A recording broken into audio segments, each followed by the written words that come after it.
अस्सलाम वालेकुम, कैसे हैं आप लोग? मेरी तरफ़ से आप सब लोगों को रमज़ान की बहुत ज़्यादा मुबारकबाद जी। तो आज की जो वीडियो है जी फ़र्स्ट इफ्तार की वीडियो है जो मैं आप लोगों के साथ शेयर कर रही हूँ। आज पहला रोज़ा था तो बच्चों ने इतना तंग किया हुआ था ना कि कोई हद नहीं है। मैं सोच रही थी दिल-दिल में कि पता नहीं किस तरह जो है बच्चों के साथ रोज़े जो है लोग रखते हैं। बहुत मुश्किल काम है। जहाँ पे जो है वो खजूरें मैंने पानी इसमें दूध में सोख करके रखी थी क्योंकि ऐसे मुझे जो है ना खजूरें एलर्जी कर जाती हैं तो मैं ऐसे बिल्कुल नहीं खा सकती हूँ और खाती ही नहीं हूँ आम दिनों में, बस रमज़ान में ही खाती हूँ और वो भी इस तरीके से खाती हूँ। और मैंने फ्रूट चाट नहीं बनाया था क्योंकि मैं अकेली हूँ घर में, रोज़ा जिसने रखा हुआ है, बच्चे छोटे हैं और तो कोई है नहीं। तो मुझे पता था कि आज जो है ना मेरी हालत ख़राब हुई है, मैं कुछ भी खा नहीं सकूँगी। तो बस मैंने सिर्फ वाटरमेलन मंगवाया था, वही मैंने काट लिया था, फ्रूट चाट मैंने नहीं बनाया था। तो यहाँ पे जो है वो मैंने थोड़े से पकोड़े बनाए थे अपने लिए। तो उसमें मैंने सिंपल आलू के पकौड़े थे क्योंकि बच्चे भी खा लेते। फिर अब तो आदत हो गई है ना मिर्च मसाले थोड़े से कम खाने की बच्चों के साथ खा के। तो मैंने सोचा चलें चिप्स की चिप्स हो जाएगी और बच्चे भी साथ खा लेंगे। तो यहाँ पे मैंने बारीक जो है वो आलू कट कर लिए थे। उसमें मैंने 2 चम्मच मैंने चावल का आटा, 2 चम्मच मैदा और थोड़ा-सा बेसन लिया था। सब्ज़ मिर्चें थी, धनिया था और थोड़े से रेगुलर जो है वो पाउडर मसाले ऐड किए थे। थोड़ी-सी मिर्चें ऐड की थी कि फिर बच्चे नहीं खा सकते हैं। तो बस यही ऐड करके नमक मैंने अभी ऐड नहीं किया था क्योंकि जब मैं बनाने लगूँगी तब ऐड करूँगी। क्योंकि आपको पता है फिर आलू जो है वो पानी छोड़ देता है। तो बस इसमें मैंने पानी भी नहीं ऐड किया था और नमक भी नहीं किया था, लेकिन ये कि थोड़ा-सा सुकून हो जाता है कि तैयार है सब चीज़ें तो आराम से बंदा बना लेता है फिर। तो बस मैंने इसको तैयार कर लिया था। इसके बाद मैंने बनाया था जी आलू गोश्त क्योंकि आलू गोश्त जो है ना मुझे इस तरह का सालन हो ना सुबह सहरी में, तो सहरी में बहुत अच्छी तरह कर लेती हूँ, वरना मैं नहीं कर सकती बिल्कुल।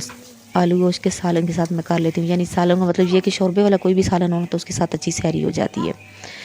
तो ये है जी मेरा नेक्स्ट का ब्लेंडर, हैंड ब्लेंडर जो कि मैंने न्यू लिया है। मेरे पास जो पहले था ना जूसर, उसमें मैं मसाले भी ब्लेंड करती थी और सब कुछ ग्राइंड करती रहती थी। तो उसमें फिर आपको पता है कि जो जूसर वाला जग होता है उसमें से स्मेल आना शुरू हो जाती है मसाले की। तो फिर मैंने इसको नया लिया है, तो इसको मैं यूज़ करने वाली थी आज।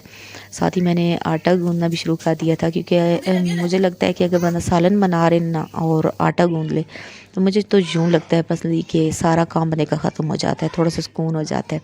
फिर आराम से बंदा जो है जो कुछ भी करना हो करता रहता है।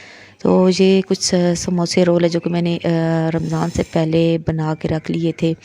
तो बहुत ज़्यादा आसानी हो जाती है अगर पहले बने हुए हों ना।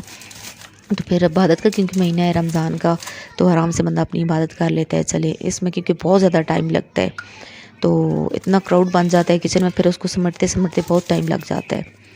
ये वो वाले फ्रोज़न लेमन है जो कि मैंने आपके साथ वीडियो भी शेयर की थी, इसको फ्रीज़ किया था मैंने। मेरे पास पड़े हुए थे लेमन, लेकिन मैंने कहा सोचा चलिए मैं आपके साथ शेयर करूँगी कि इसको मैंने किया था। थोड़ी देर पहले पानी में मैंने जो है उसको डिप करके रख दिया था, तो बहुत अच्छा जो है वो जूस निकल आया था। मैंने आपके साथ यहाँ पे शेयर भी किया है। तो बस मैंने स्ट्रॉबेरी का जो है वो शरबत बनाया था, मैंने शेक नहीं बनाया था। जब से मैंने सुना है ना कि स्ट्रॉबेरी का जो शेक है वो यानी दूध के साथ स्ट्रॉबेरी वो सेहत के लिए मुज़र है, तो मैं इस तरह पानी में बनाती हूँ इसको। चीनी ऐड की है, सिंपल लेमन जूस ऐड किया, स्ट्रॉबेरी ऐड किया, थोड़ा-सा पानी ऐड करके अब इसको जो है वो छान लिया था। पल्प के साथ भी पी सकते हैं, यहाँ पे 2 ऑप्शन है और ऐसे भी पी सकते हैं, लेकिन मैंने इसको छान लिया था क्योंकि बच्चे फिर नहीं पीते हैं। और यकीन माने ये इतना मज़े का बना था ना कि रोज़ा इफ्तार होने से पहले ही बस मेरे लिए बस 1 गिलास ही बच गया था, बाकी बच्चों ने पी लिया था। बहुत मज़े का बना हुआ था। तो वो जो हम शेक बनाते हैं ना उससे कहीं अच्छा बना हुआ था। अच्छा जहाँ पे जो है ना ये पकौड़े बन के रेडी हो गए थे और मैं जल्दी-जल्दी आपके साथ शेयर कर दिया था ये, क्योंकि मुझे पता नहीं था कि क्या टाइम है। मैं समझी 7 बजे रोज़ा जो है वो इफ्तार होगा, लेकिन वो तो 40 मिनट पे ही यानी 6:40 पे इफ्तार हो गया था। तो बस जल्दी से मैंने आपके साथ जहाँ तक